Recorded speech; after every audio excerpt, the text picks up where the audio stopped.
दोस्तों, आपको हमारा प्यार भरा नमस्कार। कैसे हैं आप?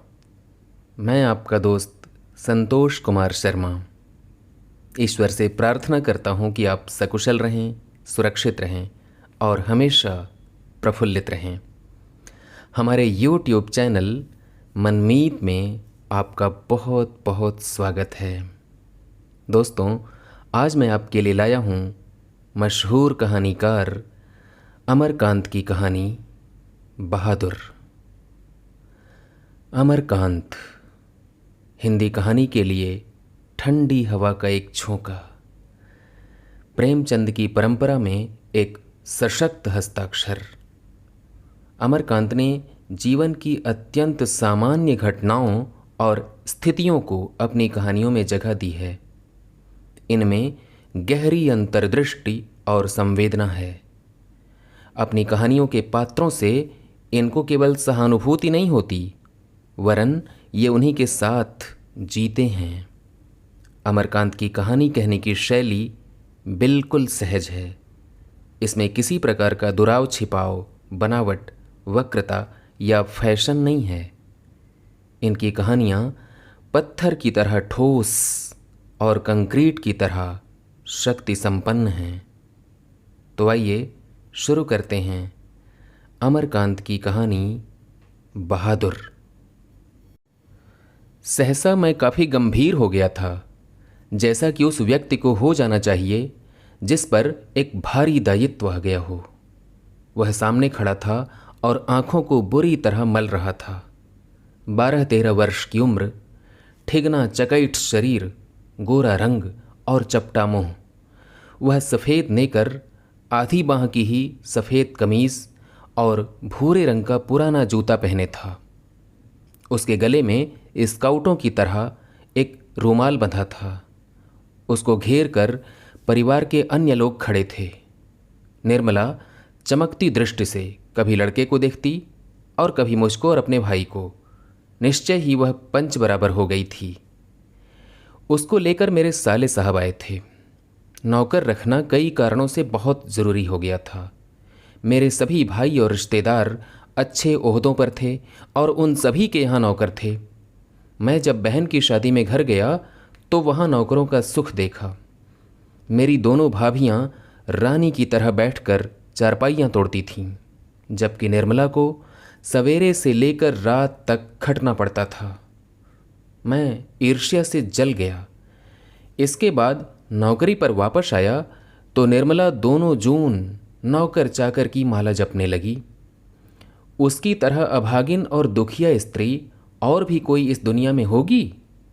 वे लोग दूसरे होते हैं जिनके भाग्य में नौकर का सुख होता है। पहले साले साहब से असाधारण विस्तार से उसका किस्सा सुनना पड़ा। वह एक नेपाली था जिसका गांव नेपाल और बिहार की सीमा पर था। उसका बाप युद्ध में मारा गया था और उसकी माँ सारे परिवार का भरण पोषण करती थी। माँ उसकी बड़ी गुस्सैल थी और उसको बहुत मारती थी। माँ चाहती थी कि लड़का घर के काम धाम में हाथ बटाए, जबकि वह पहाड़ या जंगलों में निकल जाता और पेड़ों पर चढ़कर चिड़ियों के घोंसलों में हाथ डालकर उनके बच्चे पकड़ता या फल तोड़ तोड़ कर खाता। कभी कभी वह पशुओं को चराने के लिए ले जाता था।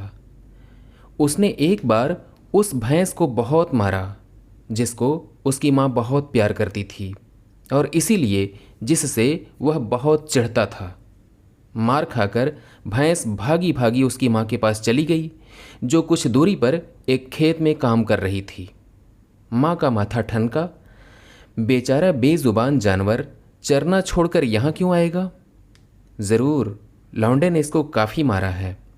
वह गुस्से से पागल हो गई। जब लड़का आया तो माँ ने भैंस की मार का काल्पनिक अनुमान करके एक डंडे से उसकी दोगुनी पिटाई की और उसको वहीं कराहता हुआ छोड़कर घर लौट आईं। लड़के का मन माँ से फट गया और वह रात भर जंगल में छिपा रहा। जब सवेरा होने को आया तो वह घर पहुंचा और किसी तरह अंदर चोरी चुपके घुस गया। फिर उसने घी की हंडिया में हाथ डालकर माँ के रखे रुपयों में से 2 रुपए निकाल लिए। अंत में 9-2-11 हो गया। वहाँ से 6 मील की दूरी पर बस स्टेशन था, जहाँ गोरखपुर जाने वाली बस मिलती थी। तुम्हारा नाम क्या है जी? मैंने पूछा। दिल बहादुर साहब। उसके स्वर में एक मीठी झंझनाहट थी। मुझे ठीक ठीक याद नहीं है कि मैंने उसको क्या हिदायतें दी थीं। शायद यह कि वह शरारतें छोड़कर ढंग से काम करे और घर को अपना घर समझे। इस घर में नौकर चाकर को बहुत प्यार और इज्जत से रखा जाता है। जो सब खाते पहनते हैं वही नौकर चाकर खाते पहनते हैं। अगर वह यहाँ रह गया तो ढंग शऊर सीख जाएगा, घर के और लड़कों की तरह पढ़ लिख जाएगा और उसकी ज़िंदगी सुधर जाएगी। निर्मला ने उसी समय कुछ व्यावहारिक उपदेश दे डाले थे। इस मोहल्ले में बहुत तुच्छ लोग रहते हैं। वह ना किसी के यहाँ जाए और ना किसी का काम करे। कोई बाजार से कुछ लाने को कहे तो वह अभी आता हूँ कहकर अंदर खिसक जाए। उसको घर के सभी लोगों से सम्मान और तमीज़ से बोलना चाहिए, और भी बहुत सी बातें। अंत में निर्मला ने बहुत उदारतापूर्वक लड़के के नाम में से दिल शब्द उड़ा दिया। परंतु बहादुर बहुत ही हंसमुख और मेहनती निकला। उसकी वजह से कुछ दिनों तक हमारे घर में वैसा ही उत्साहपूर्ण वातावरण छाया रहा जैसा कि प्रथम बार तोता मैना या पिल्ला पालने पर होता है। सवेरे सवेरे ही मोहल्ले के छोटे छोटे लड़के घर के अंदर आकर खड़े हो जाते और उसको देखकर हंसते या तरह तरह के प्रश्न करते। ए, तुम लोग छिपकली को क्या कहते हो? ए, तुमने शेर देखा है? ऐसी ही बातें। उससे पहाड़ी गाने की फरमाइशें की जाती। घर के लोग भी उससे इसी प्रकार की छेड़खानियां करते थे। वह जितना उत्तर देता था उससे अधिक हंसता था। सबको उसके खाने और नाश्ते की बड़ी फिक्र रहती। निर्मला आंगन में खड़ी होकर पड़ोसियों को सुनाते हुए कहती थी, बहादुर, आकर नाश्ता क्यों नहीं कर लेते? मैं दूसरी औरतों की तरह नहीं हूँ जो नौकर चाकर को तलती भूनती हैं। मैं तो नौकर चाकर को अपने बच्चे की तरह रखती हूँ।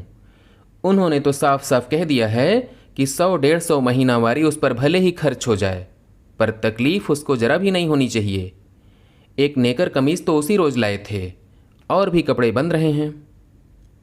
धीरे धीरे वह घर के सारे काम करने लगा। सवेरे ही उठकर वह बाहर नीम के पेड़ से दातून तोड़ लाता था। वह हाथ का सहारा लिए बिना कुछ दूर तक तने पर दौड़ते हुए चढ़ जाता। मिनट भर में वह पेड़ की पुलई पर नजर आता। निर्मला छाती पीट कर कहती थी, अरे रीछ बंदर की जात, कहीं गिर गया तो बड़ा बुरा होगा। वह घर की सफाई करता, कमरों में पोछा लगाता, अंगीठी जलाता, चाय बनाता और पिलाता। दोपहर में कपड़े धोता और बर्तन मलता। वह रसोई बनाने की भी जिद करता, पर निर्मला स्वयं सब्जी और रोटी बनाती। निर्मला की उसको बड़ी फिक्र रहती थी। उसकी उन दिनों तबीयत ठीक नहीं रहती थी, इसलिए वह कुछ दवा ले रही थी। बहादुर उसको कोई काम करते देख कर कहता था, माताजी मेहनत ना करो, तकलीफ बढ़ जाएगी। वह कोई भी काम करता होता, समय होने पर हाथ धोकर भालू की तरह दौड़ता हुआ कमरे में जाता और दवाई का डिब्बा निर्मला के सामने लाकर रख देता। जब मैं शाम को दफ्तर से आता तो घर के सभी लोग मेरे पास आकर दिन भर के अपने अनुभव सुनाते थे। बाद में वह भी आता था। वह एक बार मेरी ओर देखकर सिर झुका लेता और धीरे धीरे मुस्कुराने लगता। वह कोई बहुत ही मामूली घटना की रिपोर्ट देता। बाबूजी, बहन जी का एक सहेली आया था, या बाबूजी, भैया सिनेमा गया था। इसके बाद वह इस तरह हंसने लगता था गोया बहुत ही मज़ेदार बात कह दी हो। उसकी हंसी बड़ी कोमल और मीठी थी, जैसे फूल की पंखुड़ियाँ बिखर गई हों। मैं उससे बातचीत करना चाहता था, पर ऐसी इच्छा रहते हुए भी मैं जानबूझकर बहुत गंभीर हो जाता था और दूसरी ओर देखने लगता था। निर्मला कभी कभी उससे पूछती थी, बहादुर, तुमको अपनी माँ की याद नहीं आती है? नहीं। क्यों? वो मारता क्यों था? इतना कहकर वह खूब हंसता था, जैसे मार खाना बहुत खुशी की बात हो। तब तुम अपना पैसा माँ के पास कैसे भेजने को कहते हो? माँ बाप का कर्जा तो जन्म भर भरा जाता है। वह और भी हंसता था। निर्मला ने उसको एक फटी पुरानी दरी दे दी थी। घर से वह एक चादर भी ले आया था।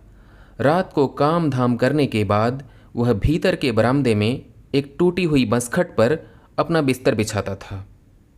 वह बिस्तरे पर बैठ जाता और अपनी जेब में से कपड़े की एक गोल सी नेपाली टोपी निकालकर पहन लेता, जो बाईं ओर काफ़ी झुकी रहती थी। फिर वह एक छोटा सा आईना निकालकर बंदर की तरह उसमें अपना मुंह देखता था। वह बहुत ही प्रसन्न नजर आता था। इसके बाद कुछ और भी चीज़ें उसकी जेब से निकलकर उसके बिस्तरे पर सज जाती थीं। कुछ गोलियां, पुराने ताश की एक गड्डी, कुछ खूबसूरत पत्थर के टुकड़े, ब्लेड, कागज़ की नामें। वह कुछ देर तक उनसे खेलता था। उसके बाद वह धीमे धीमे स्वर में गुनगुनाने लगता था। उन पहाड़ी गानों का अर्थ हम समझ नहीं पाते थे, पर उसकी मीठी उदासी सारे घर में फैल जाती, जैसे कोई पहाड़ की निर्जनता में अपने किसी बिछड़े हुए साथी को बुला रहा हो। दिन मज़े में बीतने लगे। बरसात आ गई थी।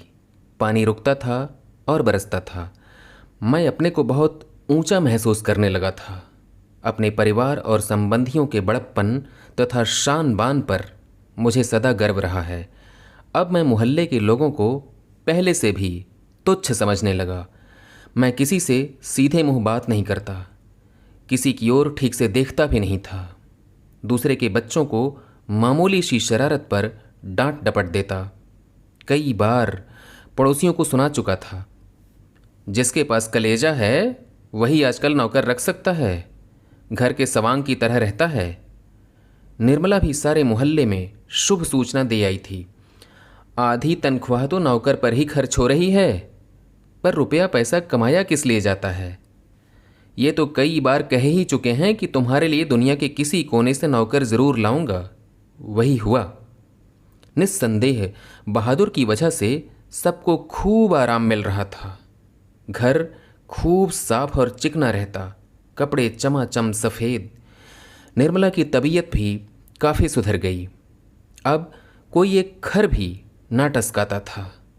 किसी को मामूली से मामूली काम करना होता तो वह बहादुर को आवाज़ देता, बहादुर, एक गिलास पानी। बहादुर, पेंसिल नीचे गिरी है, उठाना। इसी तरह की फरमाइशें। बहादुर घर में फिरकी की तरह नाचता रहता।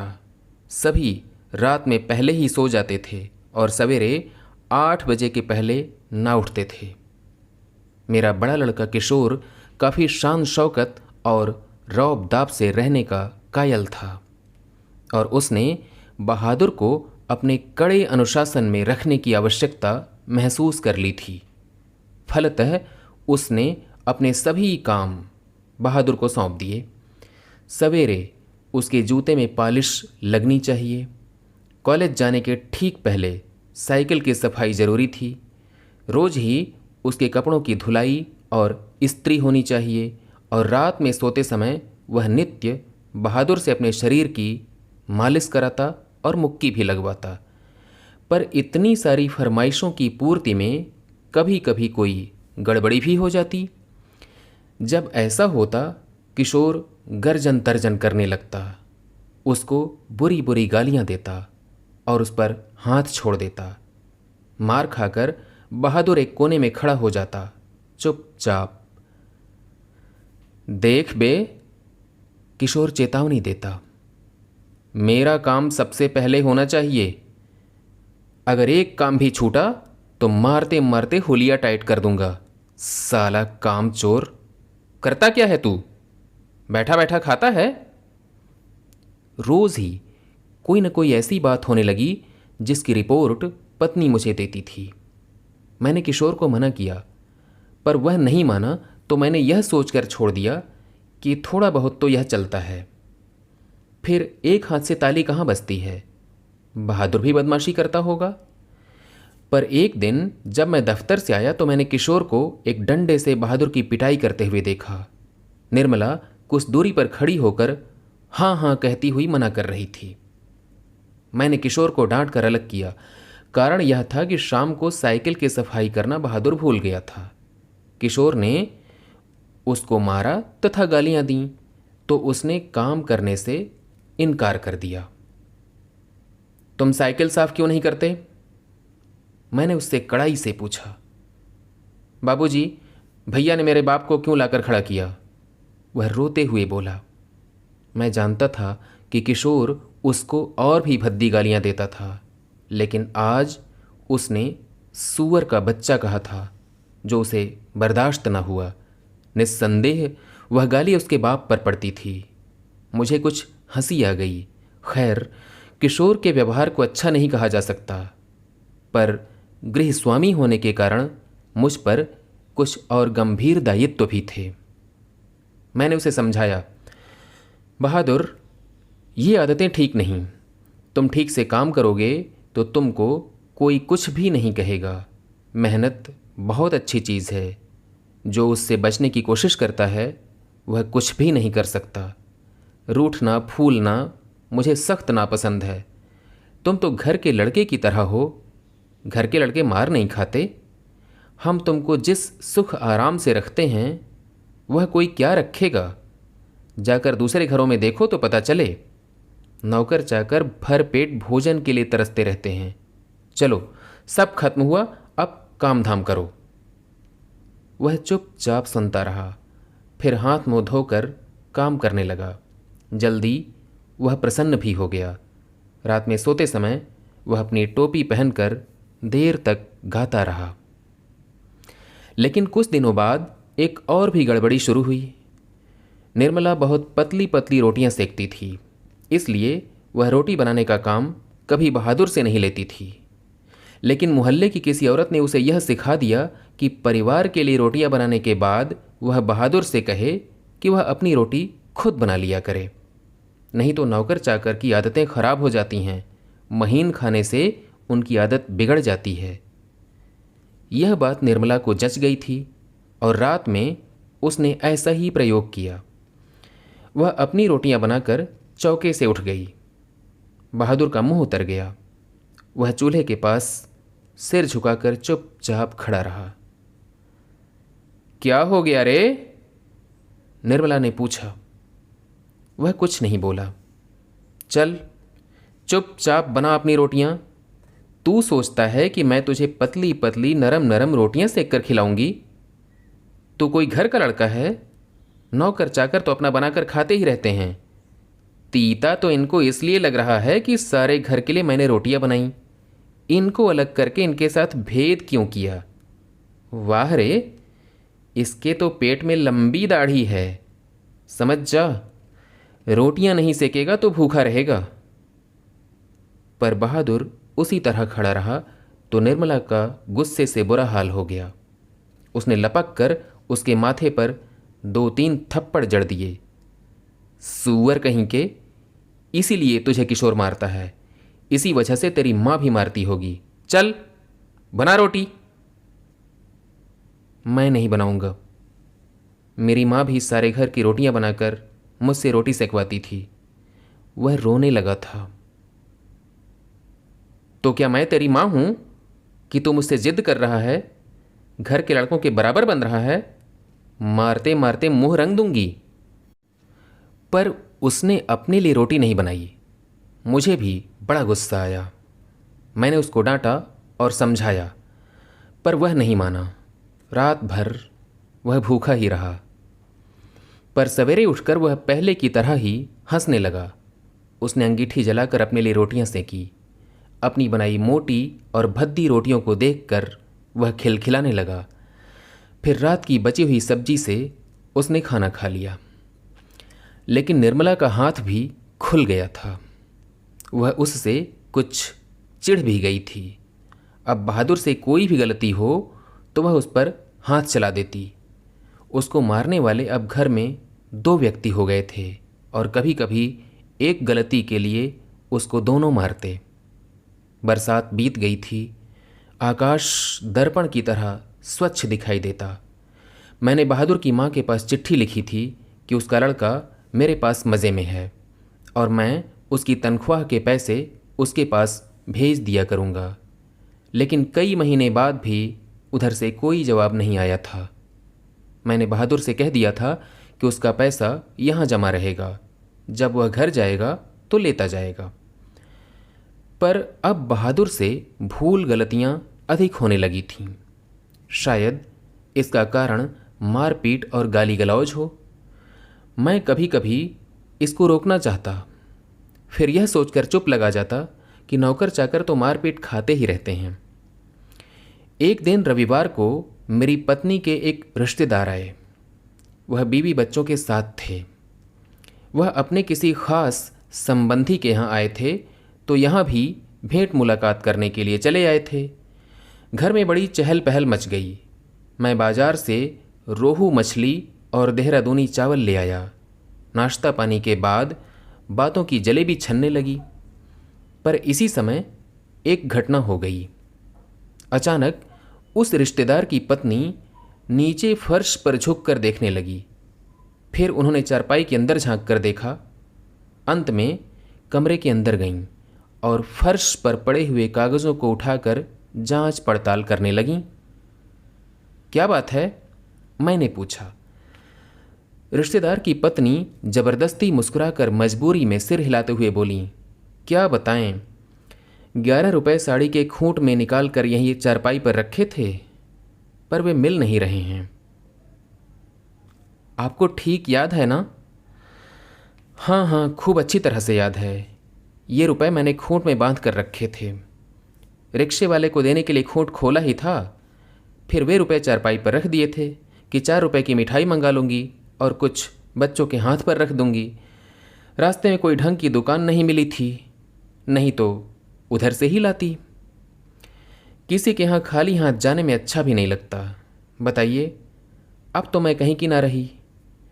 फिर मेरी ओर झुककर धीमे स्वर में कहा था, जरा उससे पूछिए ना। वह इधर आया था। कुछ देर तक वह यहाँ खड़ा रहा, फिर तेजी से बाहर चला गया था। अरे नहीं, वह ऐसा नहीं है, मैंने कहा। You do not know, these people are expert in this art, रिश्तेदार ने कहा। मैंने बहादुर की ओर तिरछी दृष्टि से देखा।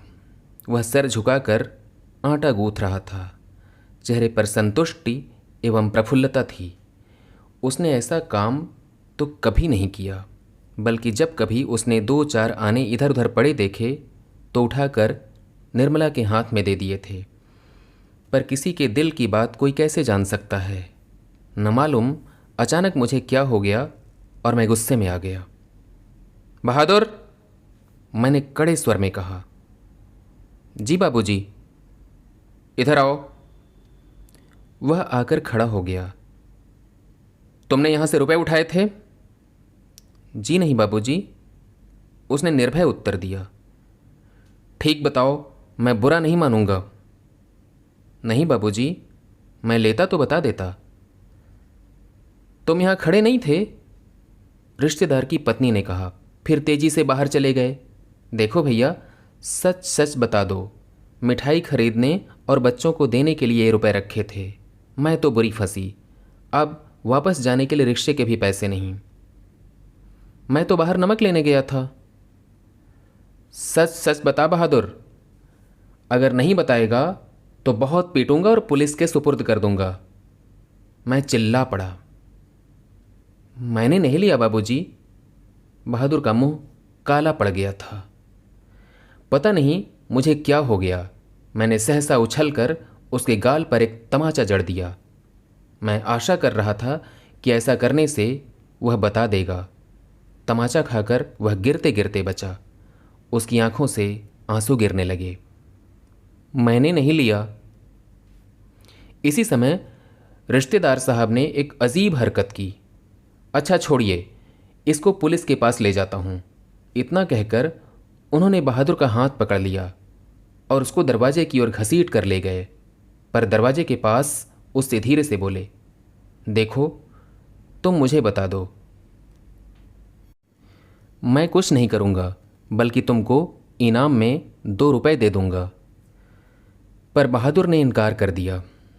इसके बाद रिश्तेदार साहब 2-3 बार उसको दरवाजे की ओर खींच कर ले गए, जैसे पुलिस को देने ही जा रहे हैं, लेकिन आगे बढ़कर वह रुक जाते और उससे धीमे धीमे शब्दों में पूछताछ करने लगते। अंत में हार कर उन्होंने उसको छोड़ दिया और वापस आकर चारपाई पर बैठते हुए हंसकर बोले, जाने दीजिए, ये सब बड़े घाघ होते हैं। किसी झाड़ी वाड़ी में छिपा आया होगा या ज़मीन में गाड़ आया होगा। मैं तो इन सबों को खूब जानता हूँ। भालू बंदर से कम थोड़े होते हैं ये। चलिए, इतना नुकसान लिखा था। इसके बाद निर्मला ने भी उसको डराया धमकाया और 2-4 तमाचे जड़ दिए, पर वो नहीं नहीं करता रहा। इस घटना के बाद बहादुर काफ़ी डांट मार खाने लगा। घर के सभी लोग उसको कुत्ते की तरह दुरदुराया करते। किशोर तो जैसे उसकी जान के पीछे ही पड़ गया था। वह उदास रहने लगा और काम में लापरवाही करता रहा। एक दिन मैं दफ्तर से विलंब से आया। निर्मला आंगन में चुपचाप सिर पर हाथ रखकर बैठी थी। अन्य लड़कों का पता नहीं था। केवल लड़की अपनी माँ के पास खड़ी थी। अंगीठी अभी नहीं जली थी। आंगन गंदा पड़ा था। बर्तन बिना मले हुए रखे थे। सारा घर जैसे काट रहा था। क्या बात है? मैंने पूछा। बहादुर भाग गया। भाग गया? क्यों? पता नहीं। आज तो कुछ हुआ भी नहीं था। सवेरे से ही बड़ा प्रसन्न था। हमेशा माताजी किए रहा। दोपहर में खाना खाया। उसके बाद आंगन से सिल बट्टा लेकर बरामदे में रखने जा रहा था कि सिल हाथ से छूटकर गिर गई और 2 टुकड़े हो गई। शायद इसी डर से वह भाग गया कि लोग मारेंगे। पर मैं इसके लिए उसको थोड़े कुछ कहती। क्या बताऊं, मेरी किस्मत में आराम ही नहीं।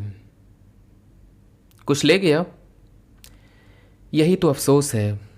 कोई भी सामान नहीं ले गया। उसके कपड़े, उसका बिस्तर, उसके जूते सभी छोड़ गया है। पता नहीं उसने हमें क्या समझा। अगर वह कहता तो मैं उसे रोकती थोड़े, बल्कि उसको खूब अच्छी तरह पहना ओढ़ा कर भेजती। हाथ में उसकी तनख्वाह के रुपए रख देती। 2-4 रुपए और अधिक दे देती। पर वह तो कुछ ले ही नहीं गया। और वे 11 रुपए? अरे वह सब झूठ है। मैं तो पहले ही जानती थी कि वे लोग बच्चों को कुछ देना ही नहीं चाहते, इसलिए अपनी गलती और लाज छिपाने के लिए वह प्रपंच रच रहे हैं। उन लोगों को क्या मैं जानती नहीं? कभी उनके रुपए रास्ते में गुम हो जाते हैं, कभी वे गलती से घर पर ही छोड़ आते हैं। मेरे कलेजे में तो जैसे कुछ हौड़ रहा है। किशोर को भी बड़ा अफसोस है। उसने सारा शहर छान मारा, पर बहादुर नहीं मिला। किशोर आकर कहने लगा, अम्मा, एक बार भी अगर बहादुर आ जाता तो मैं उसको पकड़ लेता और उसको जाने ना देता। उससे माफ़ी मांग लेता और कभी नहीं मारता। सच, अब ऐसा नौकर कभी नहीं मिलेगा। कितना आराम दे गया है वो। अगर वह कुछ चुरा कर ले गया होता तो संतोष हो जाता। निर्मला आंखों पर आंचल रखकर रोने लगी। मुझे बड़ा क्रोध आया। मैं चिल्लाना चाहता था, पर भीतर ही भीतर मेरा कलेजा जैसे बैठ रहा हो। मैं वहीं चारपाई पर सिर झुकाकर बैठ गया। मुझे एक अजीब सी लघुता का अनुभव हो रहा था। यदि मैं ना मारता तो शायद वह ना जाता। मैंने आंगन में नज़र दौड़ाई। एक और स्टूल पर उसका बिस्तरा रखा था। अलगनी पर उसके कुछ कपड़े टंगे थे। स्टूल के नीचे वह भूरा जूता था जो मेरे साले साहब के लड़के का था। मैं उठकर अलगनी के पास गया और उसके नेकर की जेब में हाथ डालकर उसके सामान निकालने लगा। वही गोलियां, पुरानी ताश की गड्डी, खूबसूरत पत्थर, ब्लेड, कागज़ की नावें। दोस्तों, आपको ये कहानी कैसी लगी? अपनी प्रतिक्रिया से हमें अवश्य अवगत कराएं। आपकी प्रतिक्रिया का हमें इंतज़ार रहता है। आपसे अगली मुलाकात होगी अगले वीडियो में। तब तक के लिए आज्ञा दीजिए। नमस्कार।